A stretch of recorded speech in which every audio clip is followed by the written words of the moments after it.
నెహెమ్యా గ్రంథము 2వ అధ్యాయము.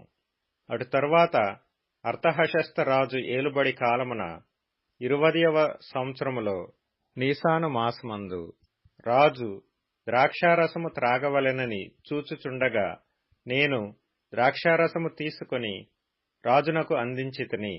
అంతకు పూర్వము నేనెన్నడను అతని ఎదుట విచారముగా ఉండలేదు. కాగా రాజు, నీకు వ్యాధి లేదు గదా, నీ ముఖము విచారముగా ఉన్నదేమి? నీ హృదయ దుఃఖము చేతనే అది కలిగినదని నాతో అనగా, నేను మిగుల భయపడి, రాజు చిరంజీవియగుగాక, నా పితరుల సమాధులుండు పట్టణము పాడైపోయి దాని గుమ్మములను అగ్నిచేత కాల్చబడి ఉండగా నాకు దుఃఖము లేకపోవునా అని రాజుతో అంటిని. అప్పుడు రాజు, ఏమి కావలసి నీవు మనవి చేయుచున్నావని నన్నడుగగా, నేను ఆకాశమందలి దేవునికి ప్రార్థన చేసి రాజుతో, నీ సముఖమందు నేను దయపొందిన ఎడల నా పితరుల సమాధులుండు పట్టణమును తిరిగి కట్టునట్లుగా నన్ను యూదాదేశమునకు పంపుడని వేడుకొనుచున్నానని నేను మనవి చేసితిని. అందుకు రాజు రాణి తన యొద్ద కూర్చుని ఉండగా, నీ ప్రయాణము ఎన్ని దినములు పట్టును? నీవు ఎప్పుడు తిరిగి వచ్చెదవని అడిగెను. నేను ఇంతకాలమని చెప్పినప్పుడు రాజు నన్ను పంపుటకు చిత్తము గలవాడాయెను.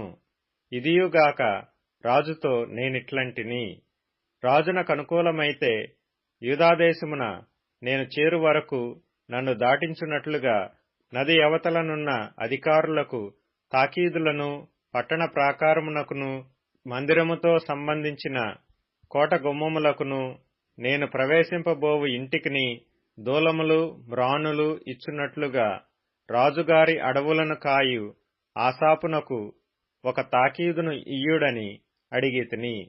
అలాగు నాకు తోడుగా ఉండి నాకు కృపచూపుచున్న నా దేవుని కరుణాహస్తము కొలది రాజు నా మనవి ఆలకించెను. తరువాత నేను నది అవతలనున్న అధికారుల యొద్దకు వచ్చి వారికి రాజు యొక్క తాకీదులను అప్పగించితిని. రాజు నాతో కూడా సేనాధిపతులను, గుర్రపు రౌతులను పంపించెను. హోరోనీయుడైన సన్బల్లటును, అమ్మోనీయుడైన టోబియా అను దాసుడును, ఇశ్రాయేలీలకు క్షేమము కలుగజేయు ఒకడు వచ్చెనని విని బహుగా దుఃఖపడిరి. అంతట నేను యెరూషలేమునకు వచ్చి 3 దినములు అక్కడనే యుండి రాత్రియందు నేనును నాతో కూడానున్న కొందరును లేచితిమి. యెరూషలేమును గూర్చి దేవుడు నా హృదయమందు పుట్టించిన ఆలోచనను నేనెవరితోనైనను చెప్పలేదు. మరియు నేను ఎక్కియున్న పశువు తప్ప మరి ఏ పశువును నా యొద్ద ఉండలేదు.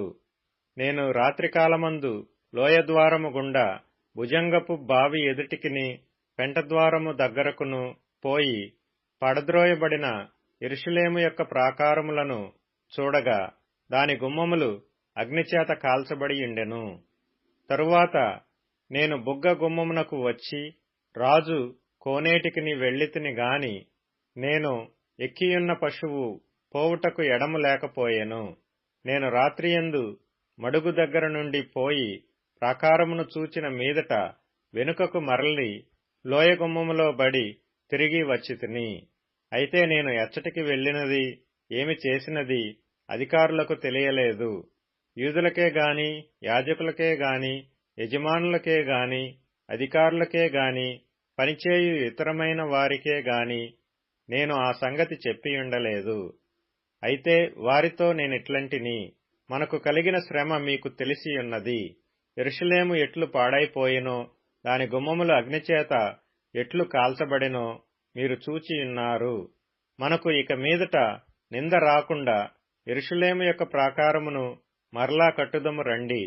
ఇదియుగాక నాకు సహాయము చేయు దేవుని కరుణాహస్తమును గూర్చియు రాజు నాకు సెలవిచ్చిన మాటలన్నీయు నేను వారితో చెప్పితిని. అందుకు వారు, మనము కట్టుటకు పూనుకొందము రండని చెప్పి ఈ మంచి కార్యము చేయుటకై బలము తెచ్చుకొనిరి. అయితే హోరోనీయుడైన సన్బల్లటును, అమ్మోనీయుడైన దాసుడగు టోబియా అనువాడును, అరబీయుడైన గెషెమును ఆ మాట వినినప్పుడు మమ్మను హేళన చేసి మా పని తృణీకరించి మీరు చేయు పని ఏమిటి? రాజు మీద తిరుగుబాటు చేయుదురా అని చెప్పిరి.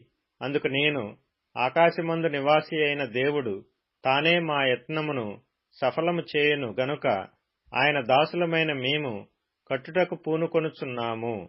యెరూషలేమునందు మీకు భాగమైనను స్వతంత్రమైనను జ్ఞాపక సూచన అయినను లేదని ప్రత్యుత్తరమిచ్చితిని.